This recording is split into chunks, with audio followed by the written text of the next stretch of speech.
wetu wanapofuzu ifa. Karibu sana Mheshimiwa Rais. Welcome, Your Excellency.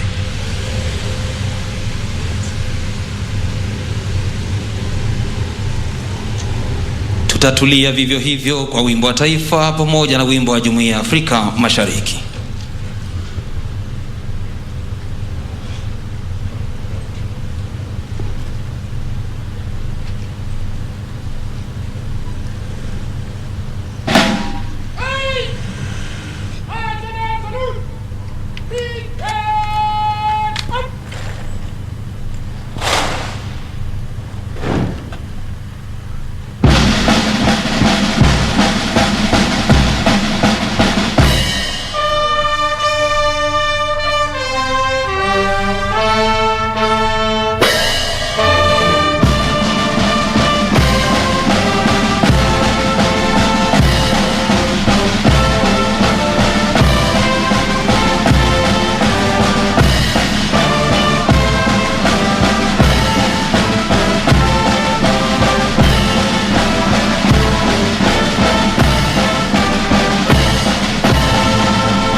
Tunaweza kuketi. Basi wageni wetu, kipindi kinachofuata, mgeni wetu wa heshima, Mheshimiwa Rais wa Jamhuri yetu ya Kenya kuweza kukagua gwaride sasa, kwani hiyo ni sheria na amri kwa vikosi vyote vya ulinzi. Mgeni mashuhuri anapofika kuweza kukagua gwaride, watakaomuongoza Mheshimiwa Rais kwa kuweza kukagua gwaride hilo wakiwa wameshikilia mikuki ni pamoja naye Sergeant Julius Mtai na Sergeant Bernard Omweri. Mwongozi wa kikundi cha kuweza kubeba jukwaa la rais ni Sergeant Bronson Sigei.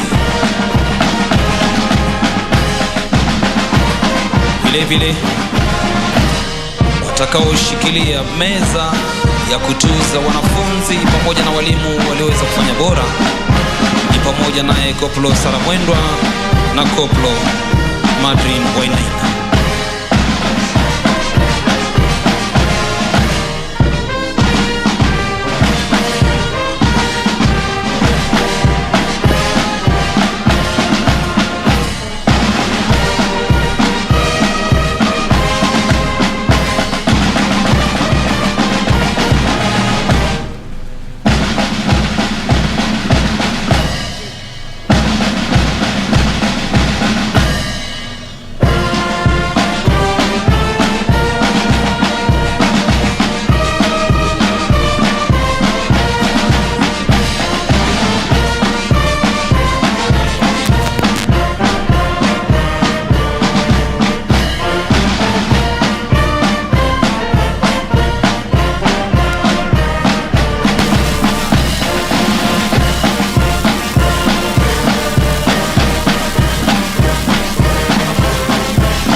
Kwa niaba ya itifaki zote zilizowekwa na Wizara ya Afya kulingana na gonjwa la corona, Mheshimiwa Rais hataweza kuwatuza moja kwa moja, bali ataenda kushuhudia wakichukua zawadi hizo, yeye mwenyewe akishuhudia.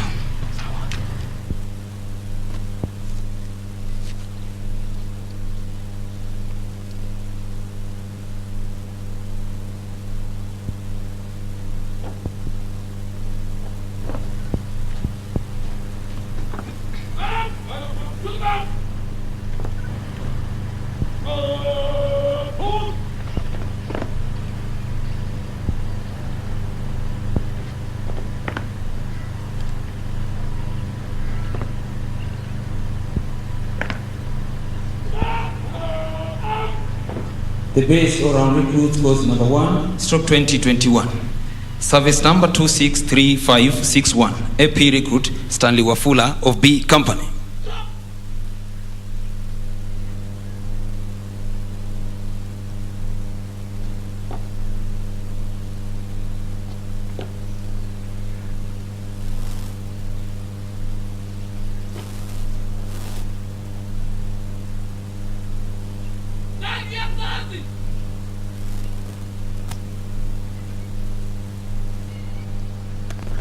Service number 264047, AP recruit Albanas Maweu of M Company.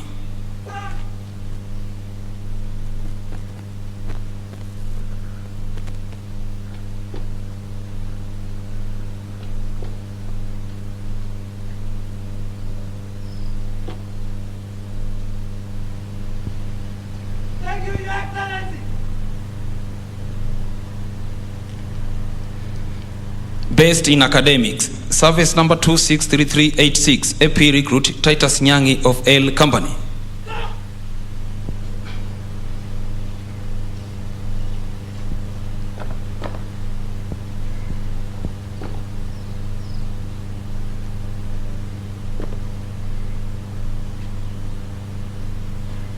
Thank you, Your Excellency. Best shot, service number 264278, AP recruit woman Ruth Chepchumba of Q Company.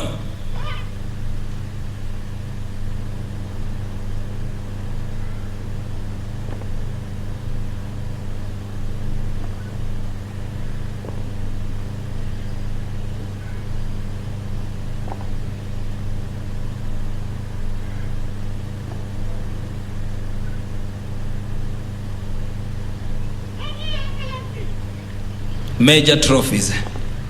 Best company in fieldcraft and tactics, H Company.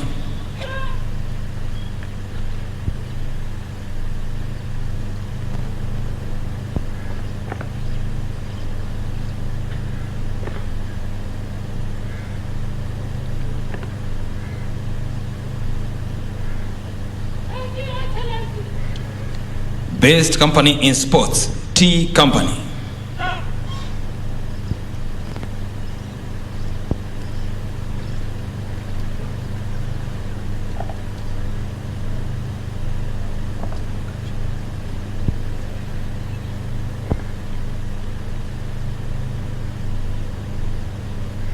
Thank you, Your Excellency. Asante sana Mheshimiwa Rais, tumefika mwisho wa tuzo hizo muhimu. Ningeomba sote tusimame tumkaribishe Mheshimiwa Rais kwenye jukwaa kuu achukue nafasi yake.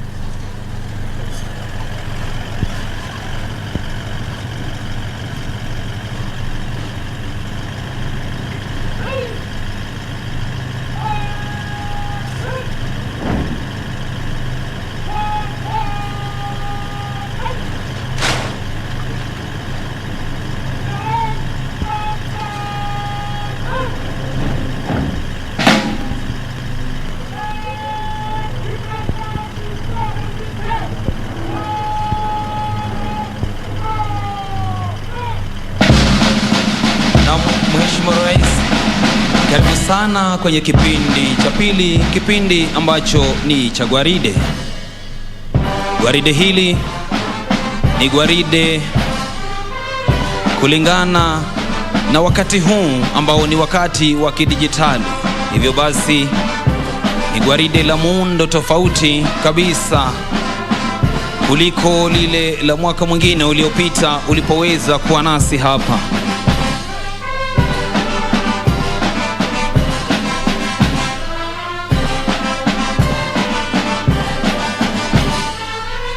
Ni gwaride litakaloenda kuwa na miundo tofauti ndani yake, lakini yote hayo Mheshimiwa Rais hayataweza kuishia kule, bali wataweza kupita mbele ya jukwaa hili ili waweze kutoa heshima za rasmi kwako. Hapa wanakupatia tu muda kidogo wa kuweza kupiga tama la maji, kisha baadaye waweze kupita mbele ya jukwaa. Karibu Mheshimiwa Rais.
Muda wowote sasa gwaride litang'oa nanga na kuanza kutembea ili kutoa heshima zao rasmi.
ili kwa kuweza kuhakikisha hatua zote zilizoko ndani ya gwaride zinafuatwa sawia, ni bendi yetu chini ya uongozi wake Principal Director of Music Madam Asnath, Assistant Inspector General of Police. Siku ya leo bendi yetu iko chini ya uongozi wake Superintendent of Police Bwana Anton Lokamar. Mbele yake kabisa ikiwa na madram major wakiwa wameshikilia fimbo yao ndefu, wakihakikisha kwamba kila hatua wanaitembea sawia. Mbele akiwa ni Sergeant John Otunga, upande wake wa kulia akiwa ni Koplo Alex Mutuku, upande wa kushoto ikiwa ni APS mwanadada Caroline Kabweria, na anayetudanganya kwa muziki huu kutumia chuma kile ama belaya ni Sergeant Archangel Gachoka.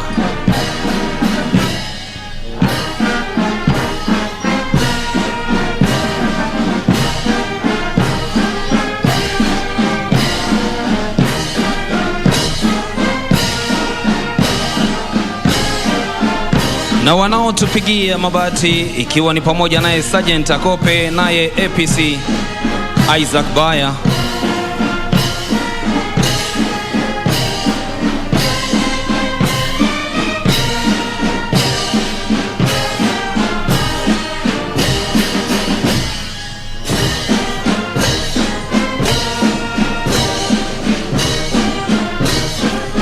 basi Mheshimiwa Rais, karibu sasa ukaweze kupokea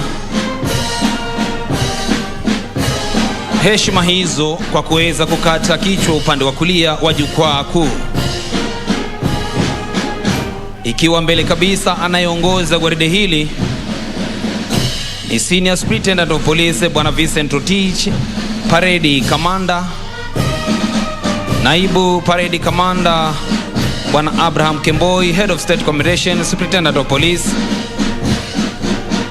Anayemfuata kwa nyuma kabisa akiwa na rungu lake limesimama tisti kwenye kwapa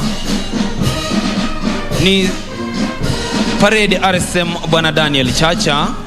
Kikundi cha kwanza Mheshimiwa Rais ikiwa ni A Company chini ya uongozi wake Chief Inspector Reverend Hanson Kiango, Senior Sergeant Ezekiel Sum akiwa msaidizi, naye Koplo Susan Kahiga akiwa mwelekezi wa kulia. Kundi linalofuata chini ya uongozi wake Inspector Andrew Nyongesa, Sergeant Julius Ekelo kama msaidizi, naye Koplo Frederick Njoroge akiwa mwelekezi wa kulia.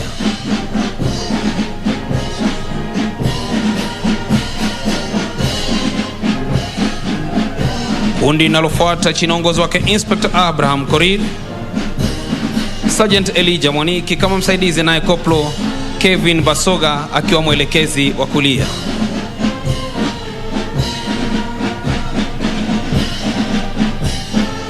Kundi la mwisho la A Company chini ya uongozi wake Inspector Benwin Namanga, Sergeant Lucas Gashoki kama msaidizi, naye Koplo Boaz Menge akiwa mwelekezi wa kulia.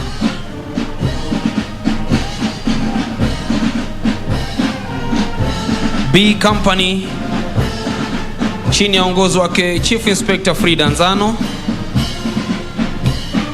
Sergeant Richard Kamau kama msaidizi, naye Koplo Ignatius Ipene akiwa mwelekezi wa kulia.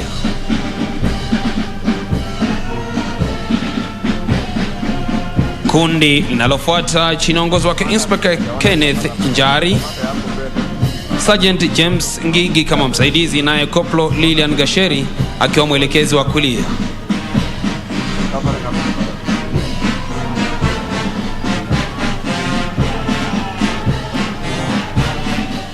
Kundi linalofuata Mheshimiwa Rais ni chini ya uongozi wake Inspector Sara Sawe,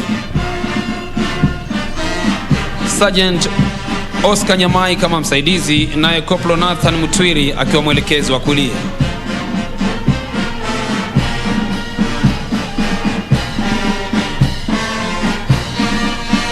Kundi nalofuata linatufungia B Company chini ya uongozi wake Inspector Eric Lugaga, Sergeant Jacob Ogola kama msaidizi, naye Koplo Steven Mokaya akiwa mwelekezo wa kulia.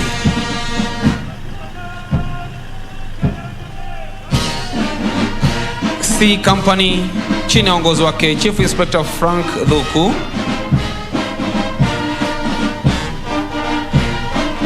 tayari ndo hilo linapita mbele yako Mheshimiwa Rais. Sergeant Augustine Yobesh kama msaidizi, naye Koplo Roba Diba akiwa mwelekezo wa kulia.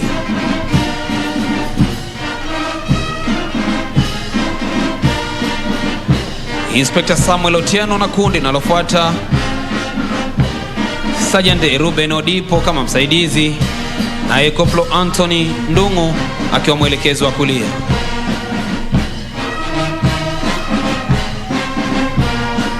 Inspector Dennis Kasakala na kundi nalofuata Mheshimiwa Rais, Sergeant Frederick Boyd kama msaidizi, naye Koplo Charles Yogo akiwa mwelekezo wa kulia.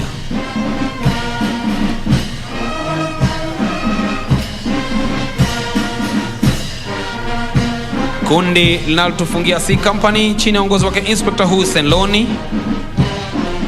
Sergeant David Mutai kama msaidizi, naye Koplo Samuel Ngaithe akiwa mwelekezo wa kulia. Ni safari ya D Company chini ya uongozi wake Chief Inspector William Salam, Sergeant Kariuki Kinyanjui kama msaidizi, naye Koplo Raina Ombima akiwa mwelekezo wa kulia.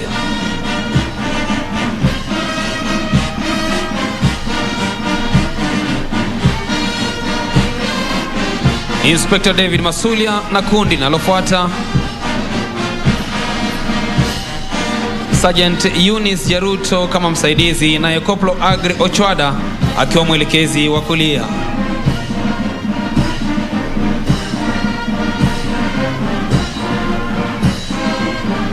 Kundi nalofuata chini ya uongozi wake Inspector Rachel Obonyo, Sergeant Kizito Sitati kama msaidizi, naye Koplo Salonen Maina akiwa mwelekezi wa kulia.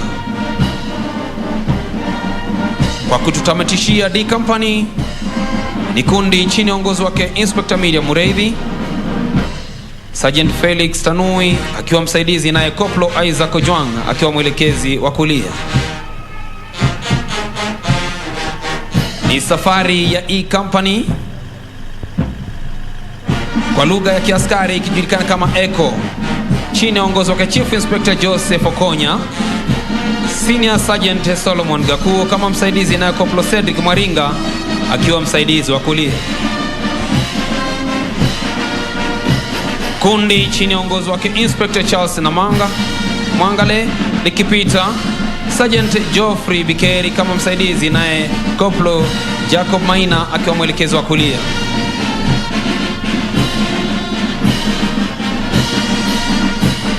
Kundi nalopita chini ya uongozi wake Inspector Bernard Sigei, Sergeant Hilary Koech kama msaidizi, naye Koplo Miriam Machogu akiwa mwelekezi wa kulia. Kundi linalotufungia E Company chini ya uongozi wake Inspector Hezbo Nyaga, Sergeant Geoffrey Moranga kama msaidizi, naye Koplo Jackson Nyambacha akiwa mwelekezi wa kulia. Ni safari ya F Company chini ya uongozi wake Chief Inspector Edward Simiu, Senior Sergeant Lois Kirao kama msaidizi, naye Koplo Samuel Orwa akiwa mwelekezi wa kulia.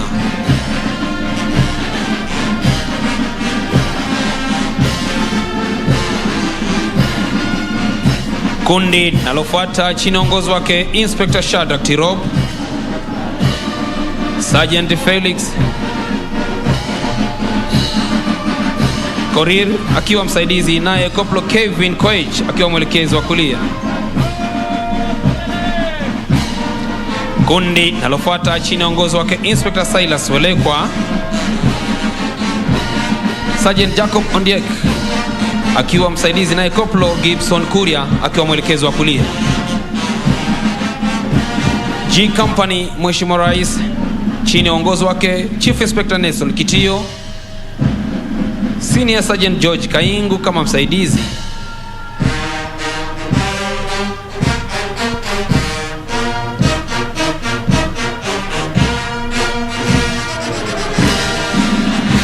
Yoyo G Company, Mheshimiwa Rais wakipita kwa umaridadi kabisa, wakihesabu hatua zao moja baada ya nyingine. Naye Francis Wainaina akiwa mwelekezi wa kulia. Kundi nalofuata chini ongozo wake Inspector Kefa Mageto, Sergeant Joseph Sudi kama msaidizi, naye Koplo Willy Socheng akiwa mwelekezi wa kulia. Kundi nalofuata chini ongozo wake Inspector Daniel Mwiruri,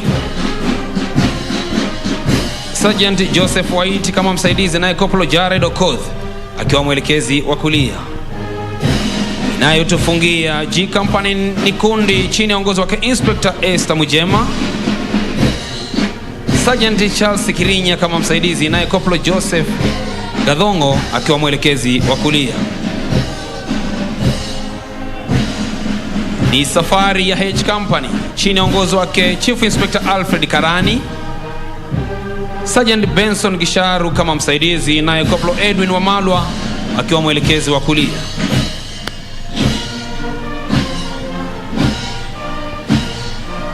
Kundi chini ongozo wake Inspector Samuel Mudhama, Sergeant Edwin Juma kama msaidizi, naye Koplo Elvis Kirwa akiwa mwelekezi wa kulia.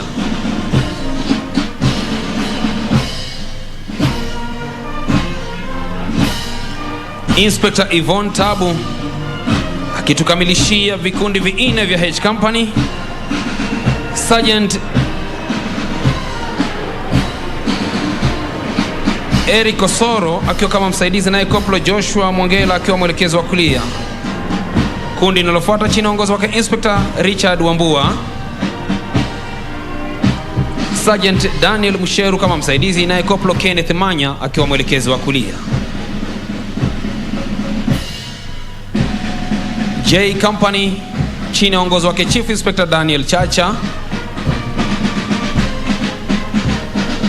Sergeant Gabriel Enene kama msaidizi, naye Koplo Kenneth Obongi akiwa mwelekezi wa kulia. Kundi linalofuata Mheshimiwa Rais chini ongozo wake Inspector Peter Mucheche, Sergeant John Chumo kama msaidizi, naye Koplo Richard Langat akiwa mwelekezi wa kulia.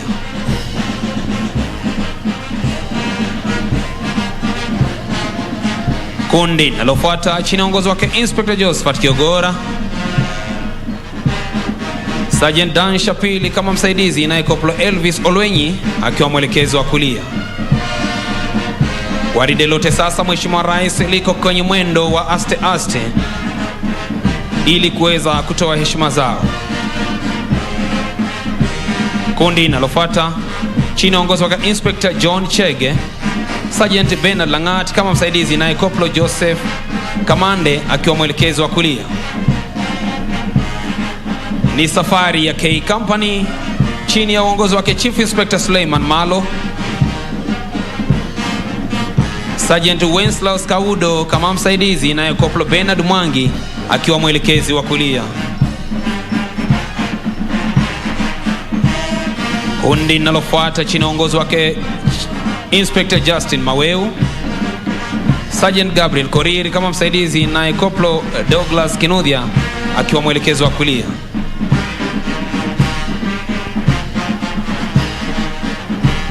Inspector Felix Mwanya na kundi linalofuata Mheshimiwa Rais, Sergeant Denish Obura kama msaidizi, naye Koplo Jackson Ngigi akiwa mwelekezi wa kulia.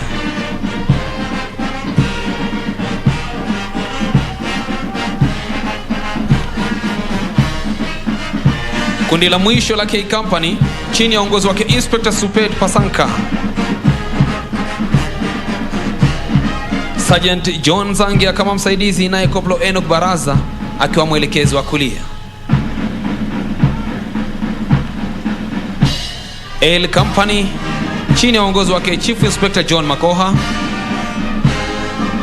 Sergeant Bernard Ngetich kama msaidizi, naye Koplo Michael Makan akiwa mwelekezi wa kulia.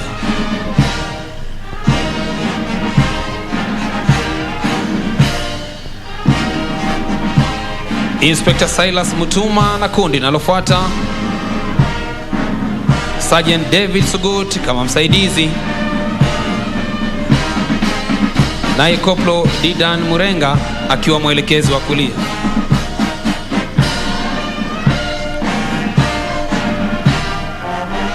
Kundi lilofuata chini ya uongozi wake Inspector Felix Otieno, Sergeant Kalasinga Rajab akiwa msaidizi, naye Koplo Isaac Nyaega akiwa mwelekezi wa kulia.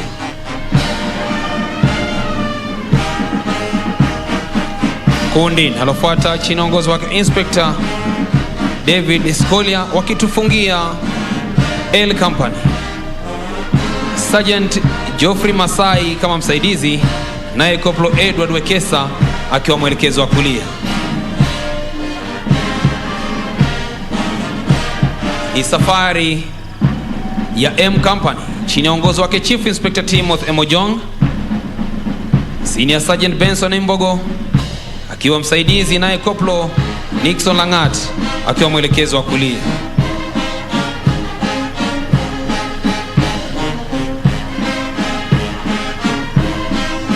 Inspector Steven Mugo na kundi linalofuata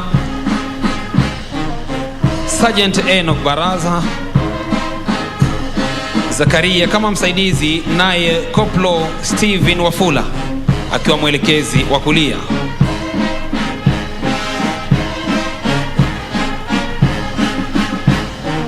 Inspector David Saitoti na kundi linalofuata Sergeant Dan Mbui kama msaidizi, naye Koplo Julius Njuguna akiwa mwelekezi wa kulia. Kwa kutufungia gwaride hili ikiwa katika mwendo wa aste aste, kundi M ni kundi chini ya uongozi wake Inspector Dan Ekakoro, Sergeant Leonard Koech kama msaidizi, naye Koplo Laina Sang akiwa mwelekezi wa kulia, ili kuhakikisha kwamba basi hakuna mmoja yeyote aliyesalia nyuma. Mheshimiwa Rais anayefunga kabisa mwisho ni Parade Adjutant Assistant Superintendent of Police Bwana Aden Hussein, ambaye pia ndiye mkuu wa kwata kwenye chuo hiki. Mheshimiwa Rais, nitaomba sasa uweze kupata tama la maji, gwaride letu likienda kugeuka mwendo wa aste aste kwa mwendo wa haraka. Asante Mheshimiwa Rais.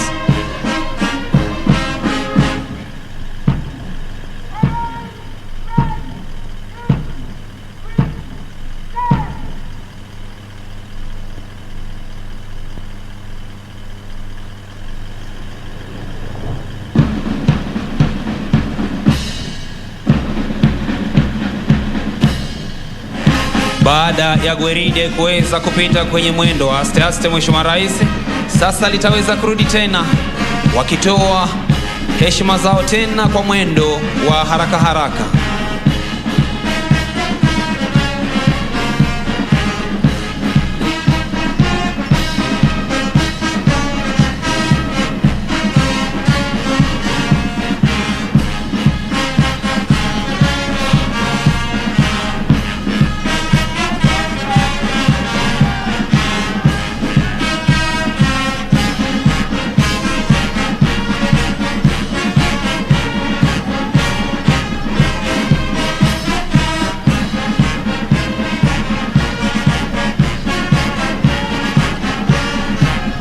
Wakiongozwa naye Parade Commander, naibu Parade Commander, RSM, wakuu wa vikundi vyote vilivyoko ndani ya gwaride, wasaidizi pamoja na waelekezi wa kulia wao. Tayari nitakuomba Mheshimiwa Rais, kwa heshima yako uweze kupokea heshima hizo kwa mwendo wa haraka haraka. Karibu Mheshimiwa Rais.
Asante sana Mheshimiwa Rais kwa heshima yako. Naomba sasa uweze kuketi. Maonyesho sasa yanaendelea katika mwendo wa haraka haraka, miundo ikiwa tofauti kabisa na ile iliyokuwa kwenye mwendo wa aste aste.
Kurudi mahali walipoanzia gwaride hii.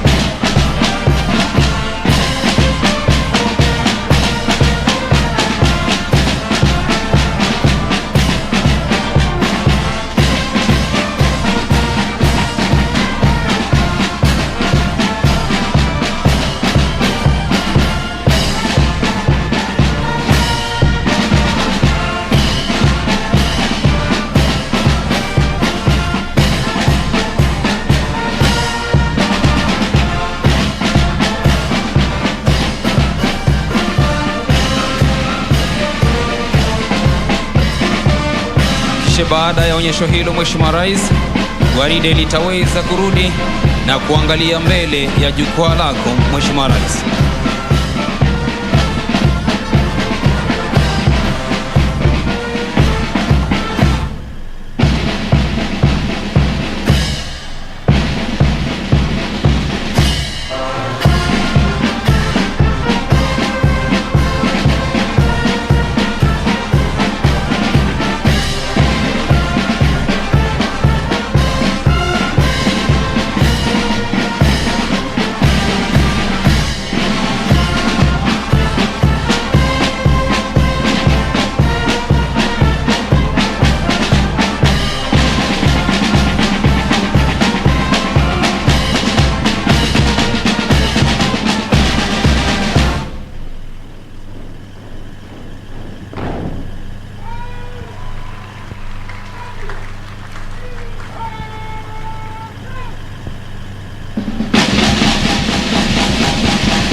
Tusimame wote kwa review order, kisha wimbo wa taifa.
office.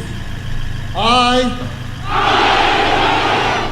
do solemnly and sincerely affirm that I will be faithful and bear true allegiance to the Constitution and the President of Kenya during my service in the Administration Police Service without favor or affection, malice or ill will, that I will at all times do my utmost to preserve the peace and prevent offenses against the peace, that while I shall continue to hold the said office to the best of my skills and knowledge, discharge all the duties thereof, faithfully according to law. I will subject myself to the Constitution, all acts, orders and regulations, now or in future, in the service, relating to my service, in the Administration Police Service, and that I will discharge all the duties of a police officer according to law, without fear, favor, affection or ill will. So help me God.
Your Excellency, the President of the Republic of Kenya and the Commander-in-Chief of the Defense Forces, the Cabinet Secretary for Interior and Coordination of National Government and Citizen Service, the Inspector General of National Police Service, senior government officials who are here, and invited guests, the graduates. Your Excellency, we are so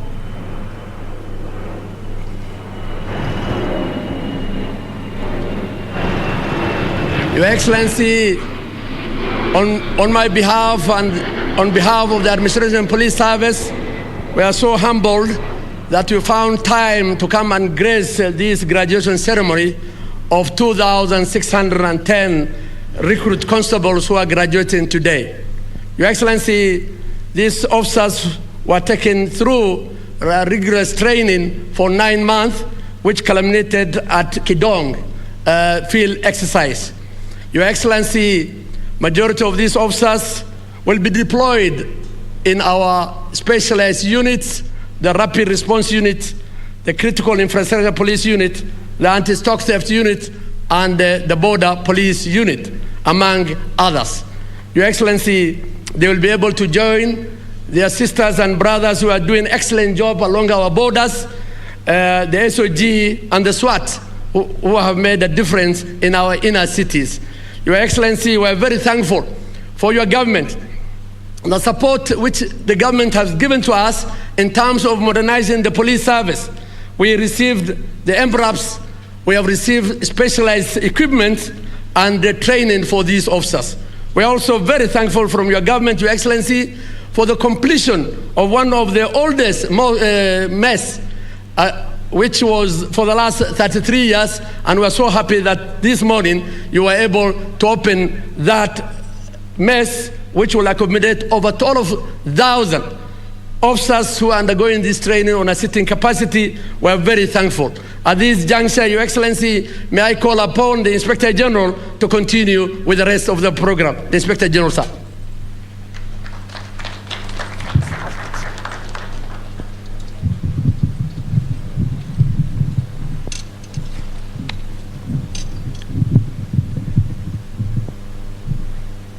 Your Excellency, sir, the President and Commander-in-Chief of the Defense Forces, Cabinet Secretary, Minister of Interior, Dr. Fred Matiang'i,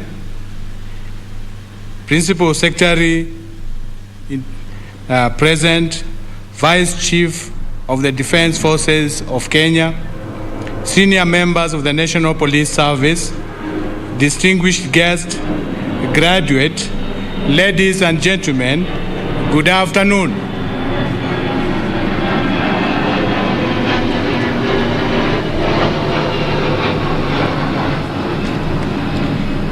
Your Excellency, sir, on behalf of the National Police Service, I would like to sincerely thank you for honoring our invitation to be the chief guest during the passing out of these Administration Police Service recruits, despite your busy schedule.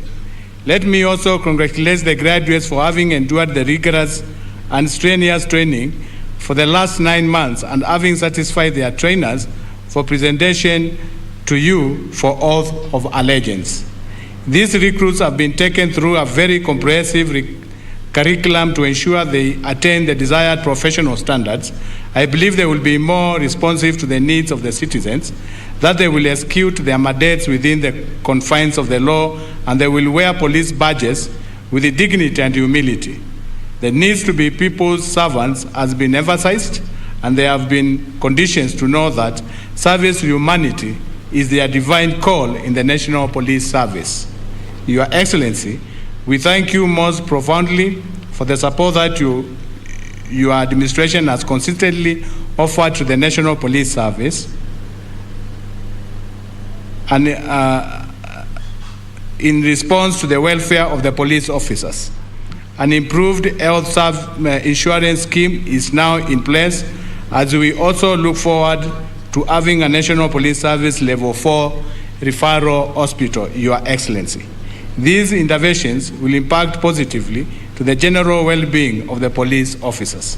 Your Excellency, I want to assure you of our commitment to ensure that the security of our country remains inviolable, and we will continue improving our service delivery and making them more responsive to citizens' needs as per your directives. Sir, it is now my honorable duty to welcome the Cabinet Secretary, Dr. Fred Matiang'i, to continue with the remaining of the program.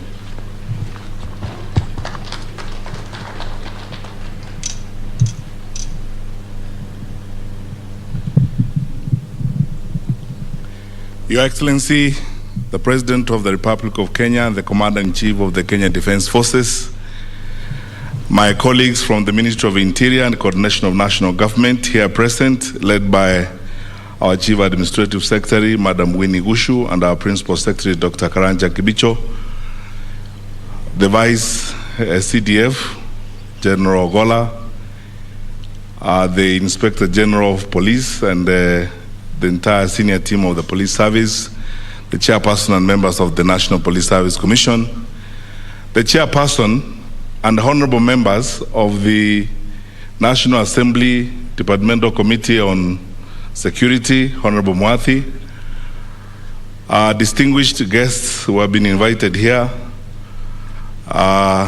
recruits who are passing out today, ladies and gentlemen. Your Excellency, we thank you.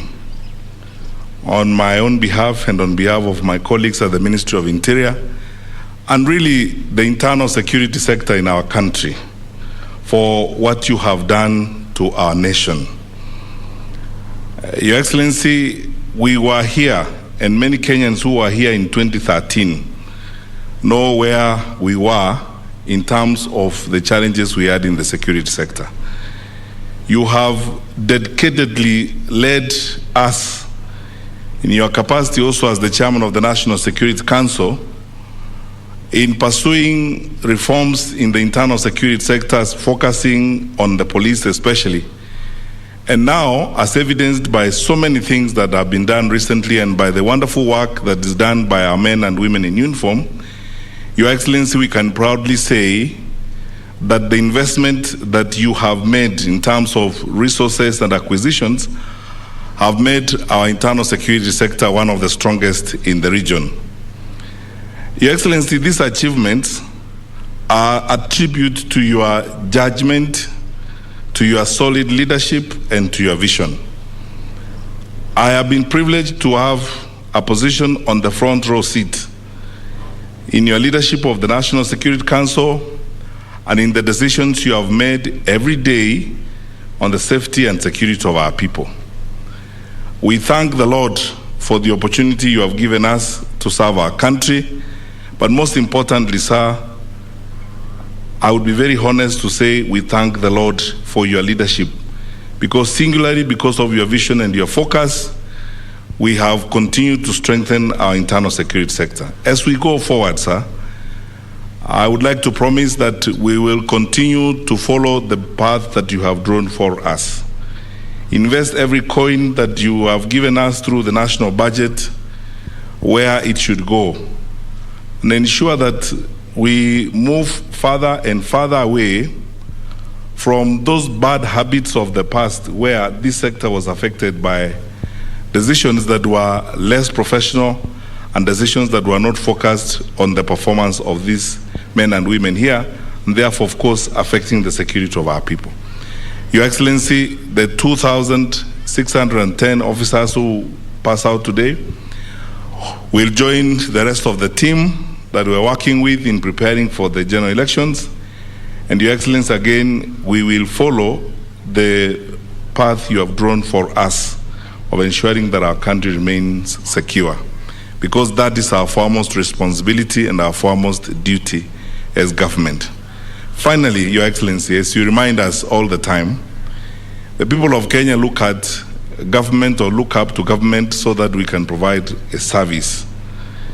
You have insisted to us that we must be at the forefront in ensuring that our country is not only safe, but wananchi develop an even better relationship and enjoy the company of our people. I thank the Inspector General of Police, Mr. Mutiambai. I thank our colleagues, the DIGs, especially Mr. Gabo, and the work that he has continued to do in keeping our special forces tuned to the goal that you have asked us to aspire to. It's a proud moment for our country, sir. And I believe everyone, not just here, but out there who are listening and watching, are looking forward to listening to you.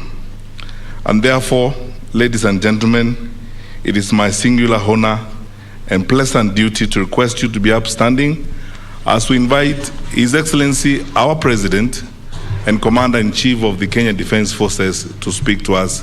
Your Excellency, sir. Asante, please be seated.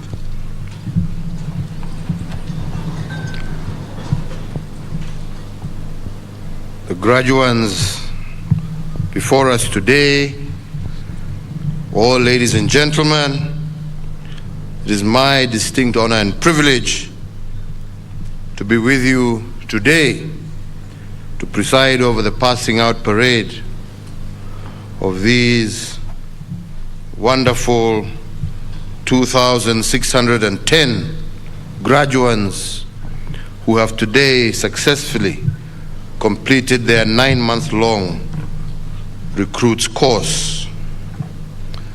There are few occasions that are more gratifying to me than the commissioning of new officers within our security agencies. Indeed,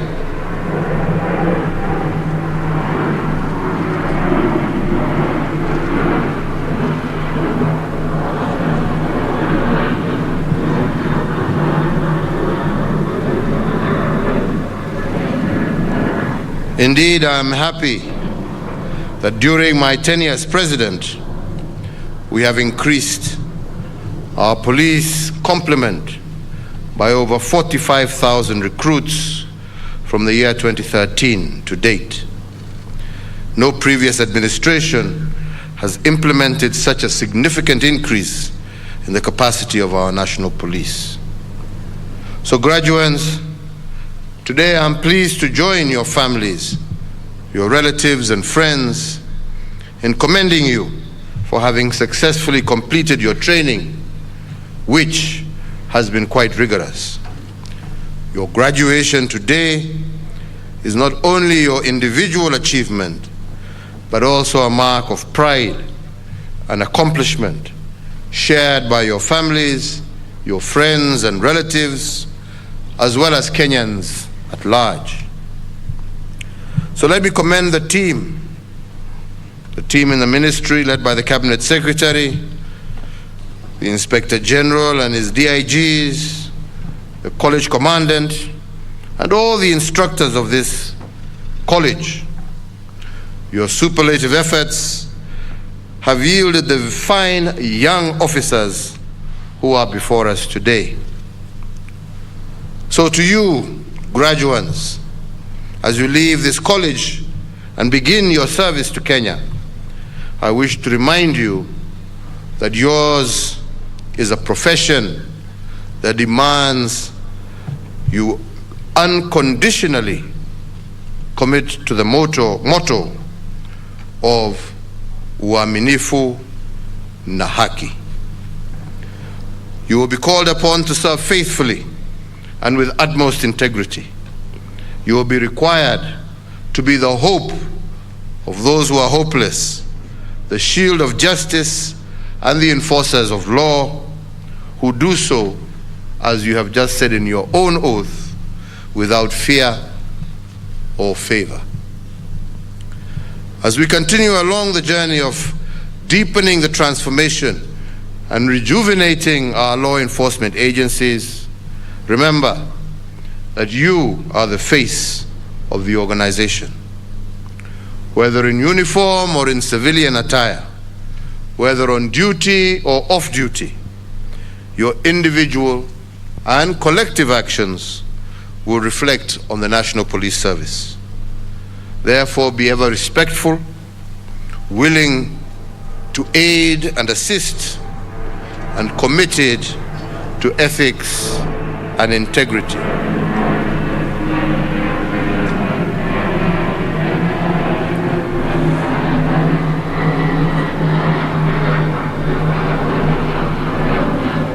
In your service to the nation, now more than ever before, you should remain focused and uphold the highest standards of professionalism, dignity, integrity, and fidelity to the law. Ladies and gentlemen, over the last 2 years, the whole world has walked through the valley of the shadow of death as we combated the coronavirus pandemic. However, the firmness of our resolve as a nation helped us to contain the surge of infections within our borders in keeping the invisible enemy at bay. I want to take this opportunity to thank the law enforcement agencies for the role that they played in enforcing the COVID-19 regulations and protocols. Your acts, coupled with the immense sacrifice of our health workers, forestalled what could have been a national catastrophe. That mission of enforcing public health measures was not part of the regular operations of the NPS. So the exemplary way in which the service quickly adapted to the new demands imposed by COVID-19, is a reminder to all of us of the fluid nature of contemporary law enforcement environment. In view of this evolving nature in our general environment, you, the officers that I commission today, not commission, that I graduate today, should expect that in the course of executing your careers, you must be ready to serve beyond your traditional call to duty.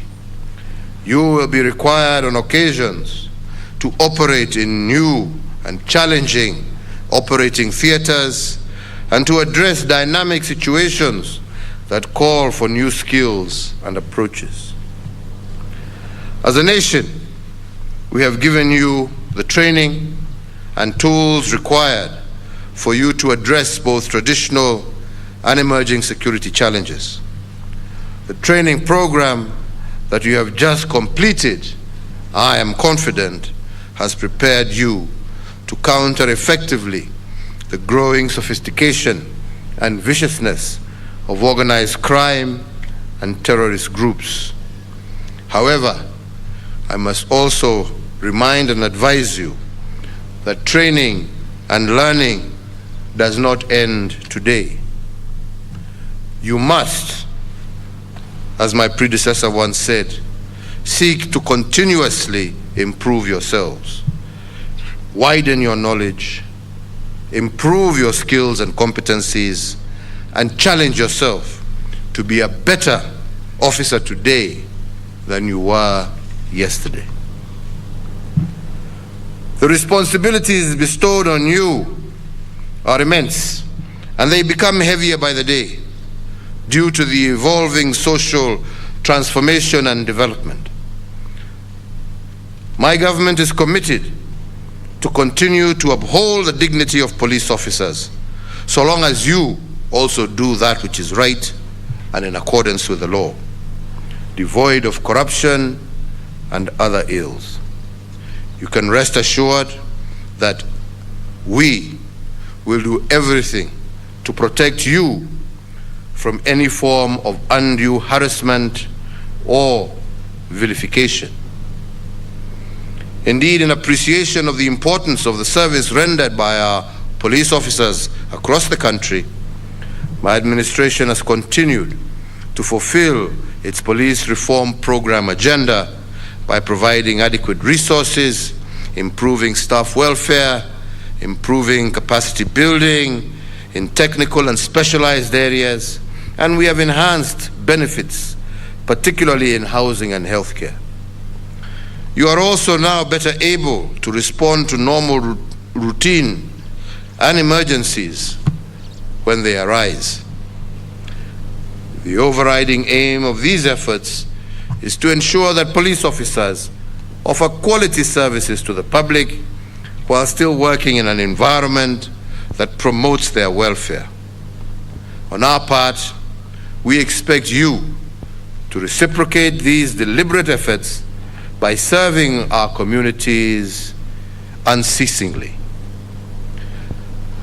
With the issue of corruption and integrity firmly lodged in our national consciousness, my plea to you today is not to allow the fruits of your many years of sacrifice wither because of graft. Save yourselves and your families the agony, the shame, and the tears that come from prosecution, suspension, and being exited from the service. Serve with integrity and commitment to duty so that you can bring pride to our nation, to the police service, to your colleagues, and to your families. My administration, as you know, has adopted a multi-agency approach in tackling security issues. And to that end, we have put in place a multi-agency institutional framework which brings together all entities responsible for deterring crime, detecting crime, investigating, and prosecution of offenders. However, as I continually seek to remind Kenyans, security is not the sole preserve of our security actors. Security starts with you and me and every Kenyan. And therefore, once again, I urge all Kenyans to be partners with the security agencies in fighting crime by volunteering any vital information on threats to security within their locality. Additionally, I urge every Kenyan in one accord to lead by example by adhering to all the laws of the Republic.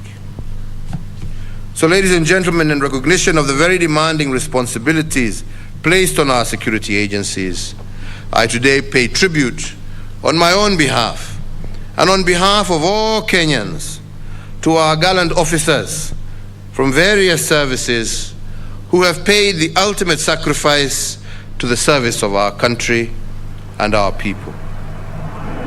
I also want to laud our law enforcement officers and security agencies for the role that they continue to play in making our country safe.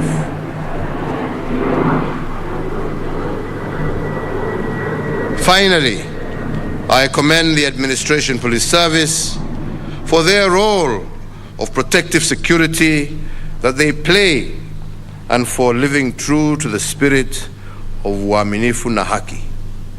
Their participation in fighting cross-border crimes, organized crimes, cattle rustling, protection of government property infrastructure, and their continued contribution to the multi-agency security operations is indeed commendable, and I want to thank you all for your good service.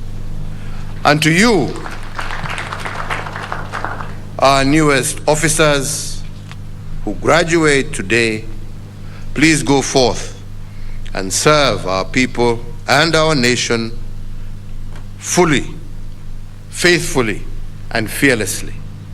May your words and deeds bring nothing but honor to the service and to your families.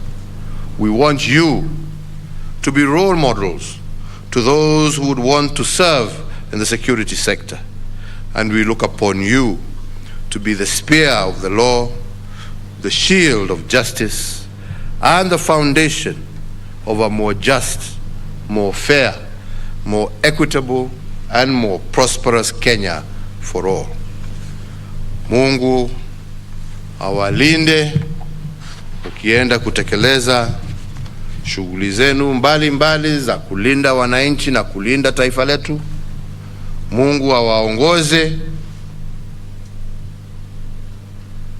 Tumefurahi sana kuwaona leo mkiwa mmetimiza training yenu na mkiingiana na wenzenu kulinda maisha na mali ya wananchi wa Kenya. Yangu ni kuwatakia kila laheri. Muwe watu ambao watakuwa waaminifu. Muwe watu ambao watasaidia kutoa jina la ufisadi kwenye huduma ya polisi. Muwe watu ambao watasaidia wenzao, watakuwa mstari wa mbele ukiwa kazini, hata ukiwa nyumbani. Ujue ya kwamba jukumu lako kulingana na ile kiapo ambacho mmechukua hapa siku ya leo, timizeni, mulinde wananchi. Na tukifanya hivyo, tutakuwa na nchi tulivu, nchi ambaye sisi zote kama Wakenya tutaweza kujivunia. Kwa niaba yangu na kwa serikali, sisi tutaendelea kuhakikisha ya kwamba tumewapatia vifaa na tumeangalia pia maslahi yenu na ya jamii zenu, ndio muweze kufanya hiyo kazi ambaye leo mtaianza. Kwa hivyo nimalizie tu kwa kusema Mungu awaongoze, awalinde na awabariki leo na kwenda mbele, na nawatakia kila laheri.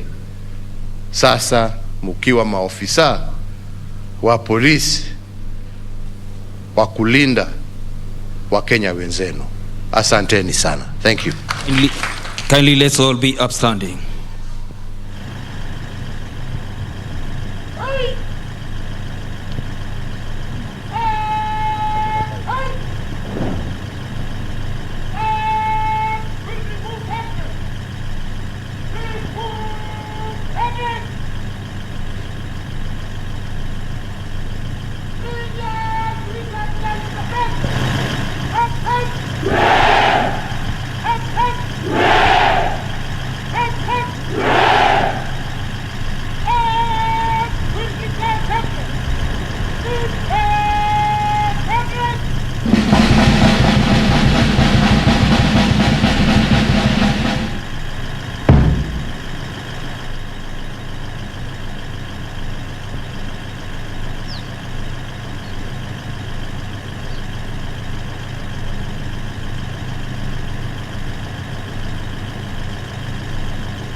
Thank you, Your Excellency. We may be seated.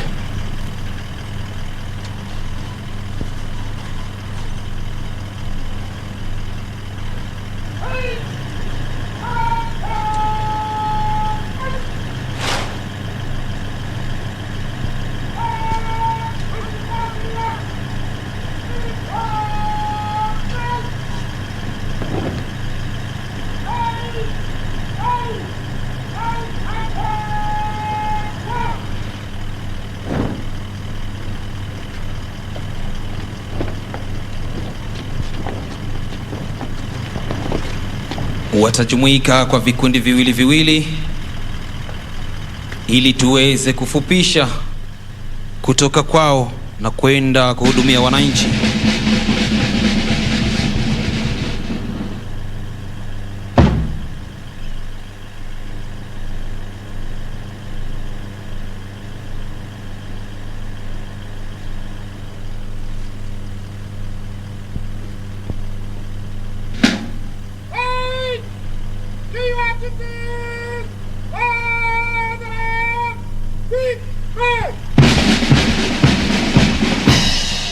Na amri ikiwa ni to your duties by the right quick march.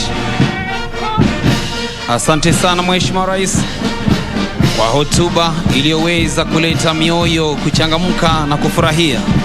Sasa gwaride linatoka uwanjani.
Mheshimiwa Rais, kikundi kilichoko mbele yako kwa sasa ni kundi la kwata ya kunyamaa, lugha ya Kimombo kijulikana kama silent drill.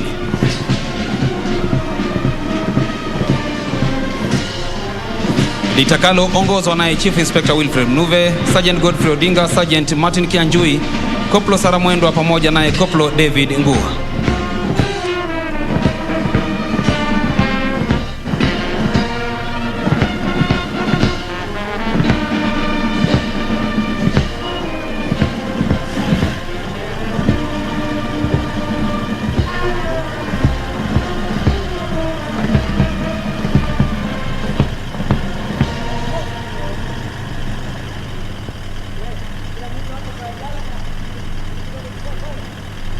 Wanaingilia kutoka upande wa kushoto na upande wa kulia wa kiwanja kwa kasi ya juu kabisa, maana mchezo huu Mheshimiwa Rais ni mchezo ulio na kasi ya juu. Watachukua takriban dakika 7:30 kwa mchezo huu kutamatika.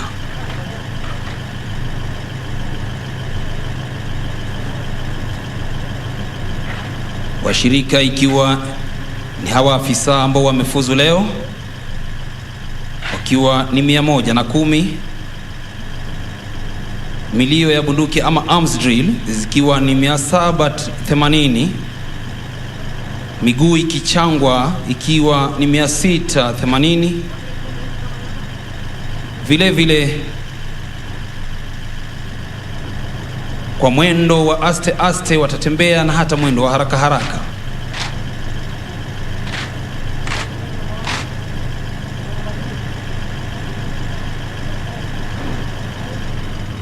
Tayari wakiwa wamejumuika na viongozi wao kuja kuomba ruhusa, nitakuomba Mheshimiwa Rais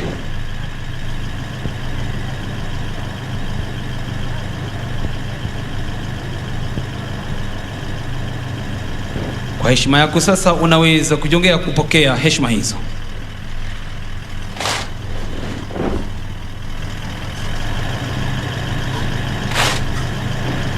Asante sana Mheshimiwa Rais, na kuomba uketi ujione uhondo. Wakiwa wamevalia mavazi rasmi yetu ya kivita, mabegani vitambaa vyeupe, miguuni pia wakiweza wamefunga vitambaa vyeupe.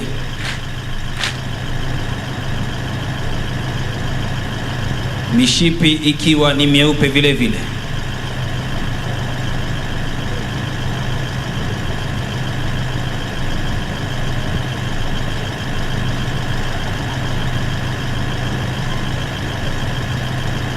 Mwendo huu basi huwa ni mwendo watu wa vyake, manake hauwezi pigiwa hata mziki, kwa sababu kasi iliyoko ni kasi ya hali ya juu. Wakigawanyika namna hiyo, Mheshimiwa Rais, wakizunguka mduara ule waliotengeneza, ni ishara kwamba sisi wana AP tunafanya kazi kote nchini, tukishirikiana na ndugu zetu wa KDF, Kenya Police pamoja na hata Kenya Prisons. Ukiangalia pale katikati bunduki zimewekwa juu, ni kumaanisha kwamba anga zetu pia zipo salama. Hii ni kwa sababu ya kushirikiana na wenzetu.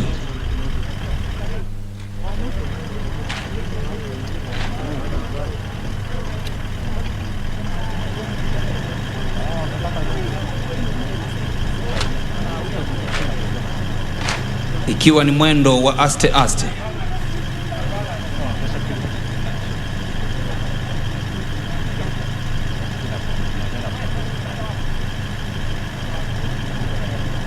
Tunaporudi kujumuika pamoja ili kuweza kupewa maagizo mengine ya kikazi, ndio hapo basi tunaona wakiwa wamejumuika tena.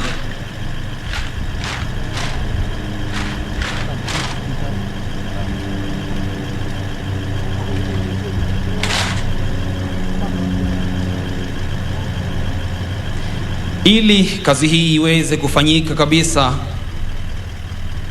kwa uzuri na umaarufu, sharti kuwe na uaminifu.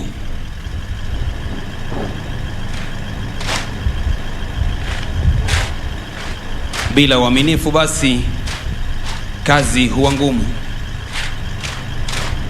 Hivyo wanachokifanya pale ni kuaminiana, ndio maana wanarushiana bunduki zile. Pasipo uaminifu tungekuwa tumeona mmoja imeshaanguka chini.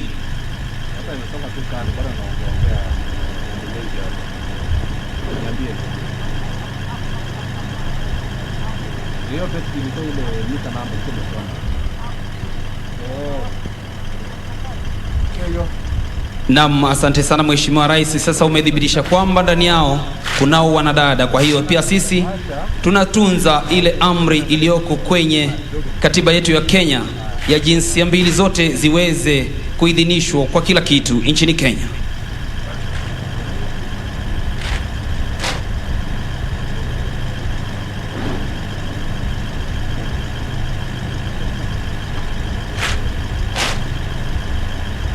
Miundo hii inayoundwa ni namna jinsi vile tunavyopigana vita. Sharti kuwe na mmoja mbele, ikijulikana kama arrowhead formation.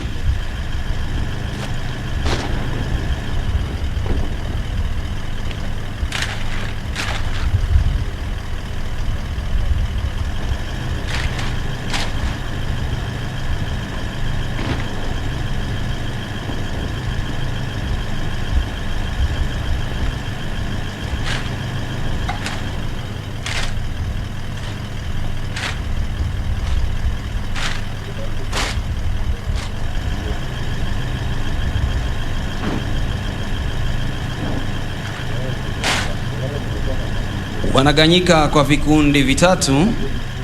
Wacha tuone ni yapi wanayotaka kutueleza.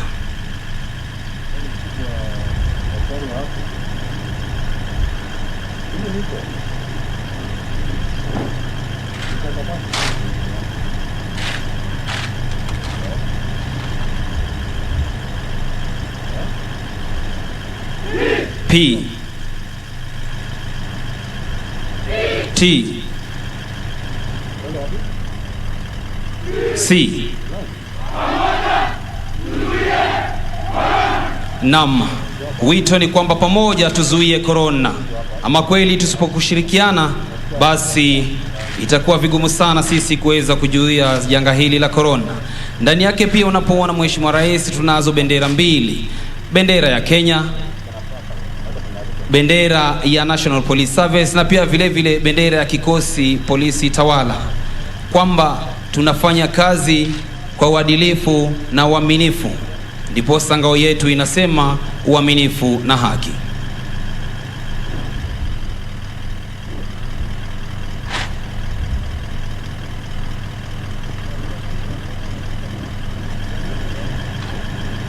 Tungependa sana waweze kuendelea, lakini muda hauturuhusu.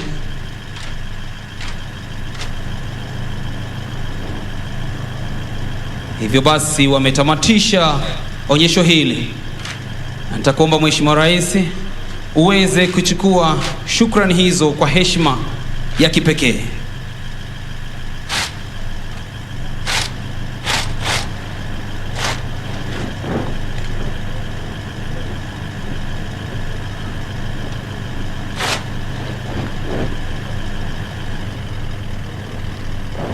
Asante sana Mheshimiwa Rais. Tuwapigie makofi basi kwa mchezo huo wanapoondoka kiwanjani.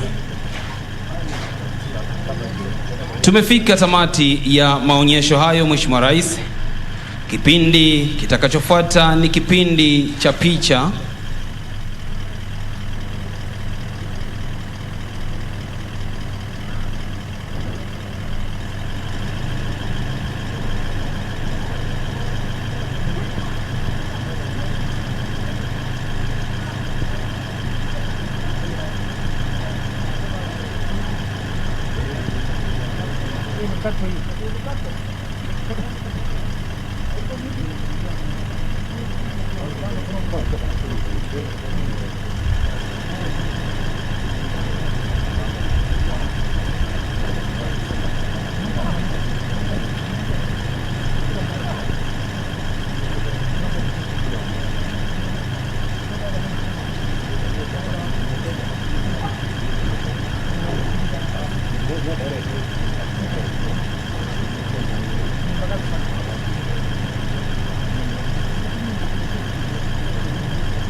Picha ya kwanza itaenda kuwahusisha makamanda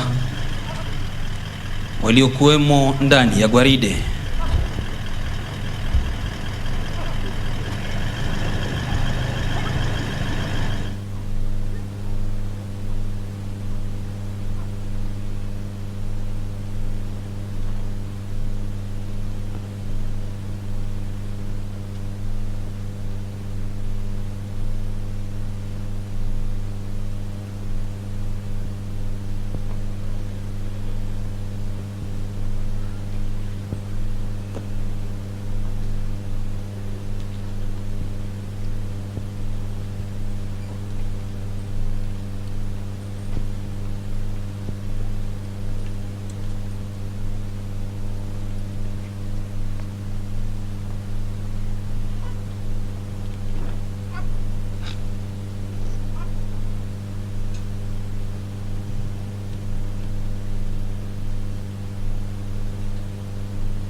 Na bila shaka na hapo ndipo tamati ya sherehe hii muhimu zaidi ya kufuzu kwa makurutu wa polisi wa utawala wapatao 2610, 215 wakiwa wanaume na 395 wakiwa ni wanawake. Zoezi ambalo bila shaka limeongozwa na kiongozi wa taifa Rais Uhuru Kenyatta, ambaye ndiye mrejeshi mkuu wa majeshi yote ya ulinzi hapa nchini.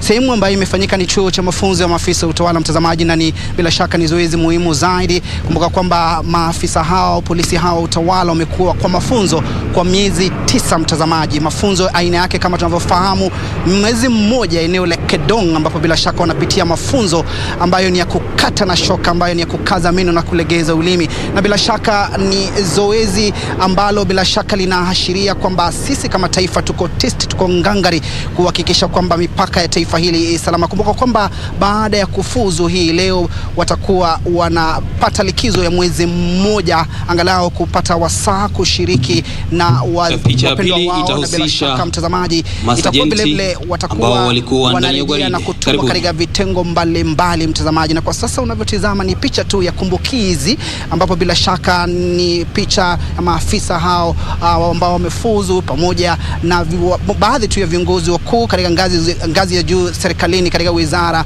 ya usalama, kiwemo waziri wa usalama wa ndani Dr. Fred Matiang'i, Inspector General wa polisi Hilary Mutyambai, miongoni mwa viongozi wengine wa kisiasa, ikiwemo kamati ya masuala ya usalama katika bunge la kitaifa, mtazamaji. Na bila shaka ni vema uweze kufahamu vitengo vinne maafisa hao au wa polisi hao utawala watakuwa wanatuma. Mojawapo ni ile kushughulikia masuala ya wizi wa mifugo katika lugha ya King'enge, anti-stock theft unit. Vile vile watakuwa wanatuma katika mipaka ya taifa hili kuhakikisha kwamba wanashughulikia shambulizi lolote la kigaidi. Bila shaka hilo inafahamika kama border point unit, na bila shaka kuna ile kitengo ambacho bila shaka kitakuwa kinatumwa kuweza kushughulikia masuala ya kidharura ya kiusalama kama vile visa vya utovu wa usalama katika eneo la Baragoi. Tunafahamu fika kwamba kumekuwa na visa vya utovu wa usalama vile kule Laikipia. Kitengo hicho katika lugha ya King'enge kinafahamika kama Rapid Deployment Unit, na bila shaka vile kuna kile kitengo ambacho vile kitakuwa kinatumwa kulinda mali ya umma au afisi za umma, bila shaka kinafahamika katika lugha ya King'enge Government Security Building Unit. Na ni muhimu uweze kufahamu kwamba mtazamaji, tumepiga hatua kama taifa katika masuala ya usalama, na unavyotizama jinsi maafisa hao wameonyesha umahiri wao, ustadi katika ile kazi ambayo watakuwa wanatunukiwa hapa nchini. Kumbuka kwamba wamekula kiapo mbele ya kiongozi wa taifa ambaye ndiye amiri jeshi mkuu wa majeshi yote humu nchini kuweza kutumikia taifa hili kwa uaminifu na kwa ujasiri. Manake kazi hii si kazi tu yote ile, inahitaji ujasiri, manake mara nyingi wanakodelea macho hatari, na hivyo basi rais akawatakia kila laheri wanapofuzu na kuweza kuhakikisha kwamba wanafuata katiba ya taifa hili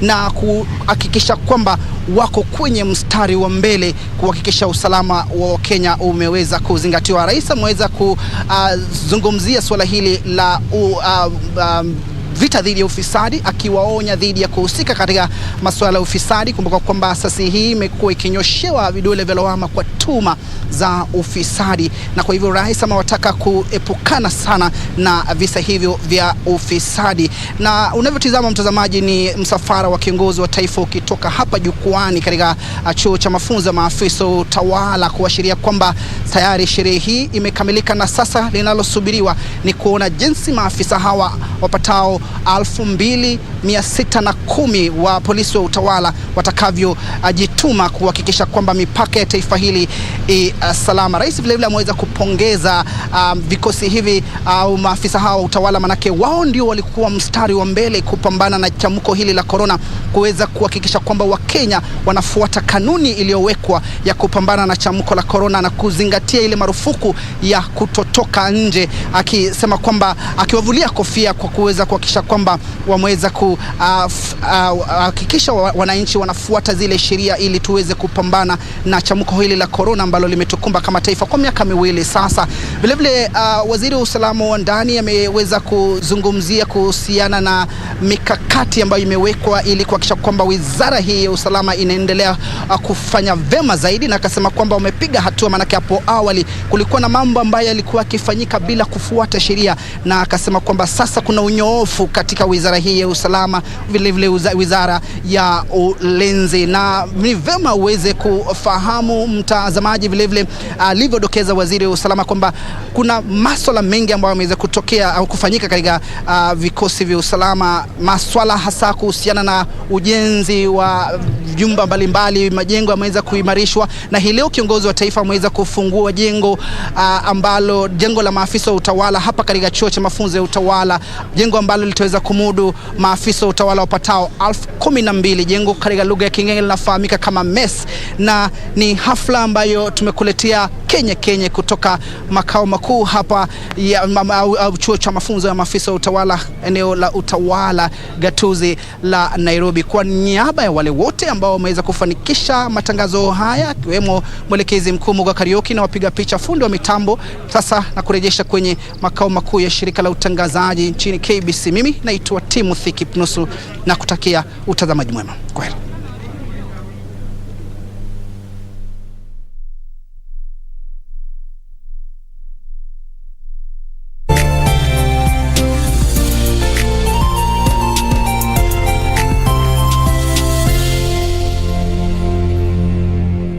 Ili kupata sikiza tuni hii ya Galatians chapter 2 verse 20, bonyeza *811*397#. Galatians 2 verse 20.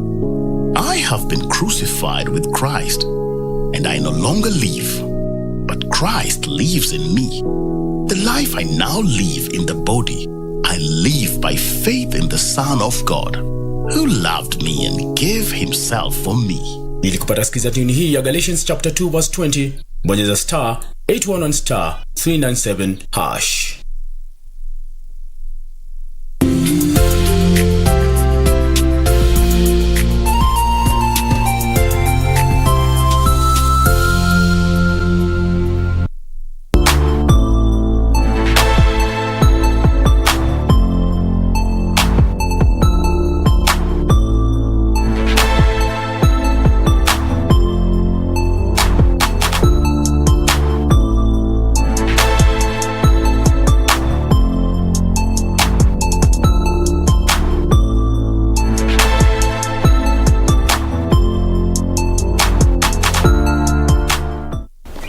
Did you know that